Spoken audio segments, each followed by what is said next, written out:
it's Tara. Happy spring. I wanted to make a quick video to specifically talk about eye health and eye care when you have facial palsy. So I've had, like I've said before, I've had facial palsy for, 3 years now? Almost 3 years. As of this summer, I want to say. I don't know. I've lost track of time. It's been a while though. And the entire time, I have yet to fully get the closure back, the blank back on my eye. Obviously, initially when I had the facial palsy, my eye was just completely open and there was no movement. I couldn't close it. If I, manually close it, I couldn't blink. Over the course of time, the ability to close it, like when I think about it, I don't know what you call that, but when I kind of, want to close my eye, I am able to do it for the most part. However, I know there is still a little bit of, I can just almost feel it, a little gap down here where I can't fully close. However, my blink has never fully returned. So when I blink, there's a little movement, but it's not obviously a full blink. And obviously with that, the main issue is eye dryness. So I am still using eye drops daily and doing other things to try to manage the dry eyes. And so I did want to share, hopefully this is not a rambly video. I'm just kind of speaking here without having a real plan, but I just wanted to share some of the things that I've learned over the past few years that have helped me manage this condition, this part of my condition, and hopefully, somebody might find it to be helpful. So I guess the main thing, and I've been doing this from the beginning, and I'm sure if you have facial palsy, you're probably doing this too, is taping my eyes shut at night. So that's something I still continue to do. I don't know. I mean, because I guess I can mostly close it, maybe I don't need to do it anymore, but I probably still do. And I'm sure it helps to make sure my eye is fully closed while I'm sleeping. So I still tape my eye shut at night. I've been using this 3M transport tape that I got a big box of on Amazon. You can see my box here, ripped open.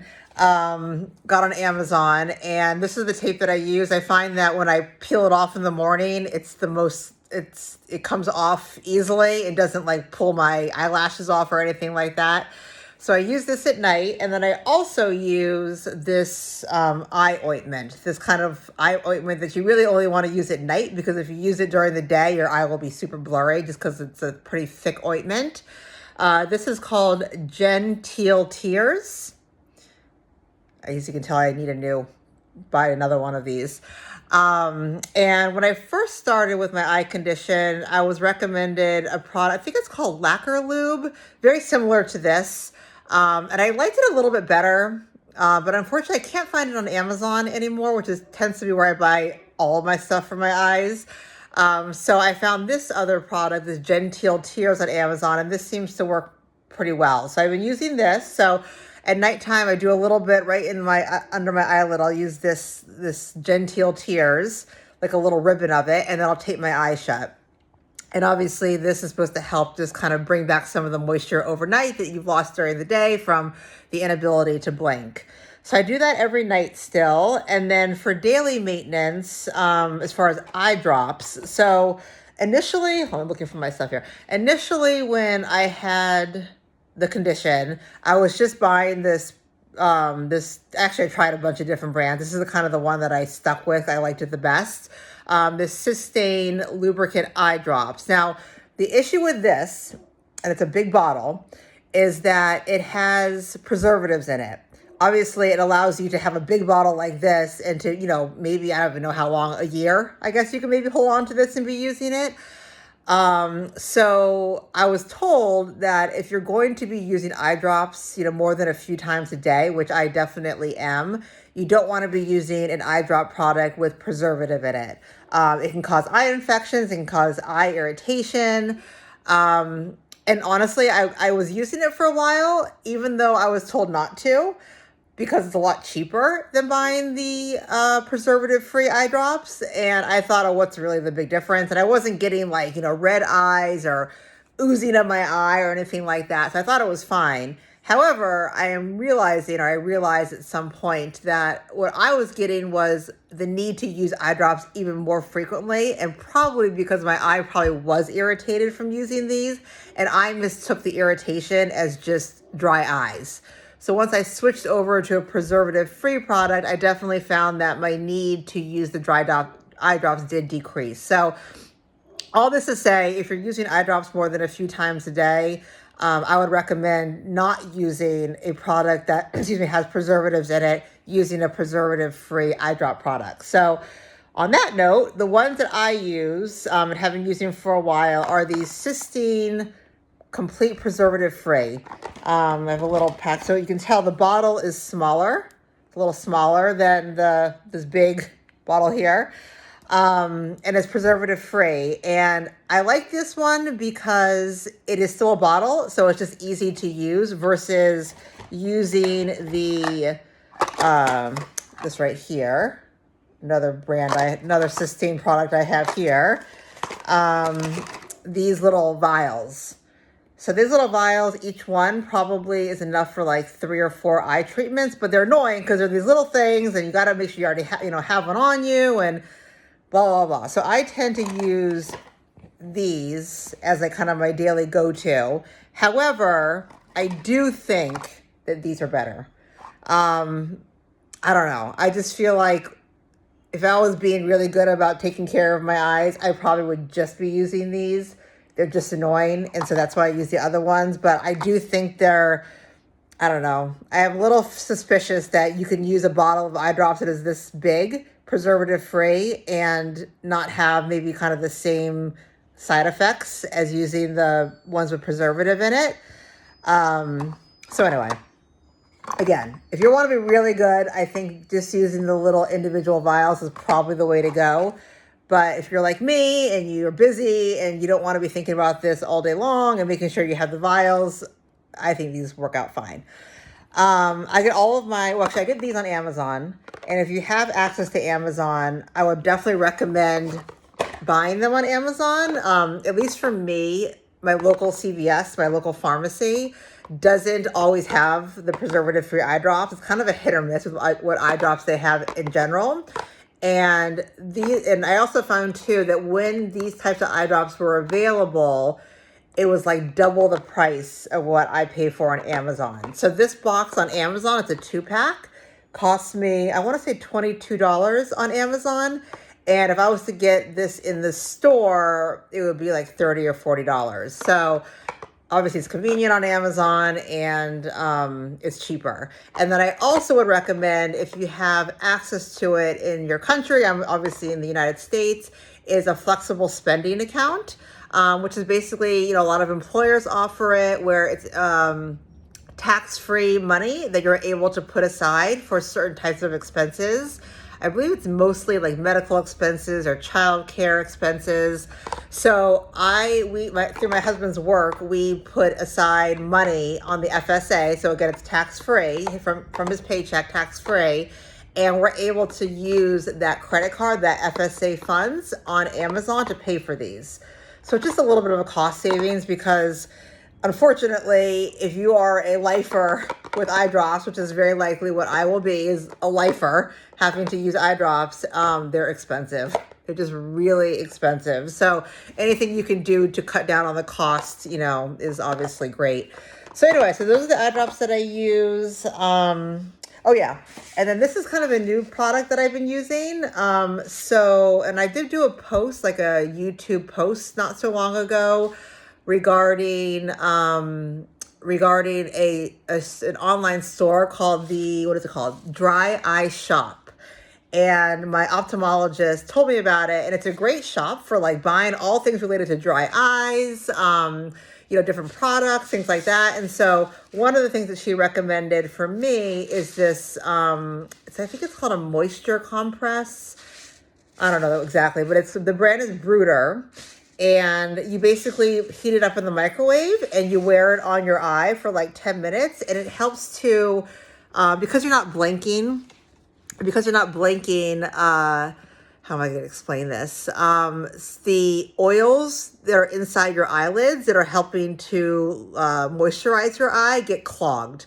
And so this basically kind of warms up the ducts, I guess, in your eye. And then what you can do after you've worn this for about 10 minutes is you kind of just massage your eyelid down this way and then this way. And it just is supposed to kind of help get some of those oils moving, which would naturally be happening if you're blinking. But because you're not blinking, that mechanism is not getting triggered, and so they're getting clogged. So anyway, I try to use this, and the thing I like about this one, you can buy one that's for both eyes if both of your eyes are dry, but this is a nice just one eye patch. And so you could just, go about your daily life, obviously at home. I'm sure you're not leaving the house with this, but go about your daily life with this on and, be kind of giving some of that moisture to your eyes. So you heat up in the microwave for about 20 seconds, and then you wear it ideally for like 10 minutes. And then when you're done, you kind of just try and massage your eye to get those oils loosened up. So I'll be honest with you, I'm not really, really great about using this. It's not a miracle cure, but it definitely does give some relief, temporarily if your eyes are dry and they're bothering you. So definitely worth getting, I feel like, but that's this. And then also the last product that I use once in a while are these OcuSoft lid scrub pads.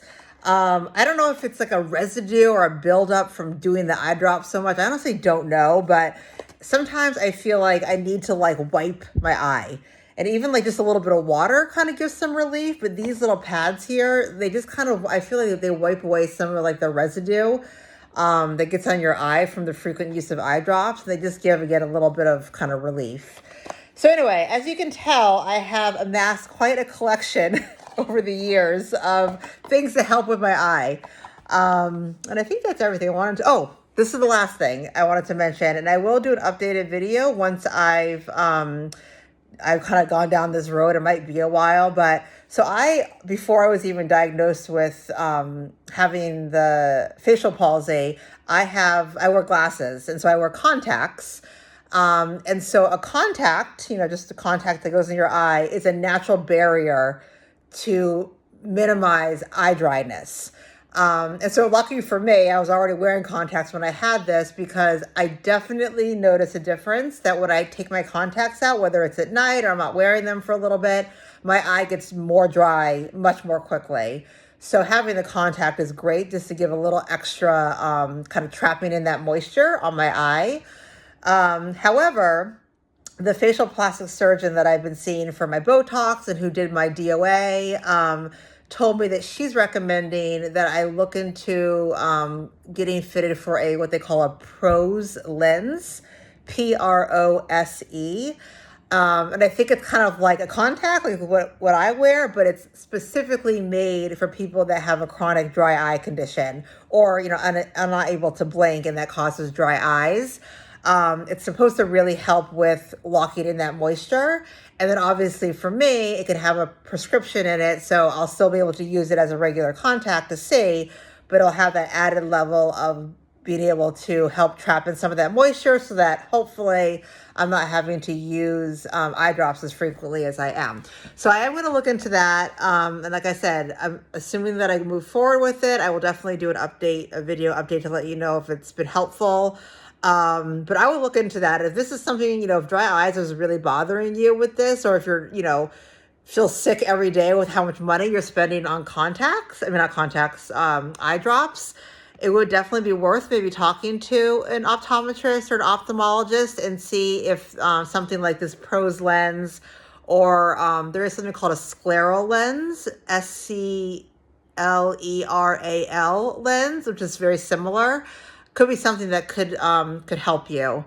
So I hope this video was helpful. If you have any questions or want any more details about anything that I've discussed, please feel free to put a comment in the comments, and I will get back to you. So that's it. I honestly don't know how frequently I will continue to post. I'm not going to post videos just for the sake of it. I want to do it if I think there's something worthwhile to share. And, at this point for me, I don't necessarily intend to do, beyond maybe this lens, this Prose lens, intend to do any more procedures to try and correct some of the effects from my facial palsy. There obviously are treatment options out there, which is great if it's something that, you want to consider or somebody wants to consider. But they are more invasive and there is longer recoveries for them, and they're also not guaranteed. And so, for me, for where I am in my life, for my own comfort level with, my condition, I don't foresee me planning to go any more beyond what I've already done to try and treat my facial palsy.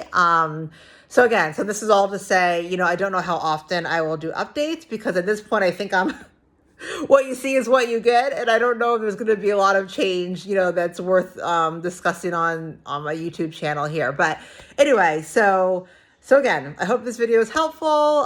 If you have any questions, please feel free to let me know. And I hope that you are doing well. Have a good day.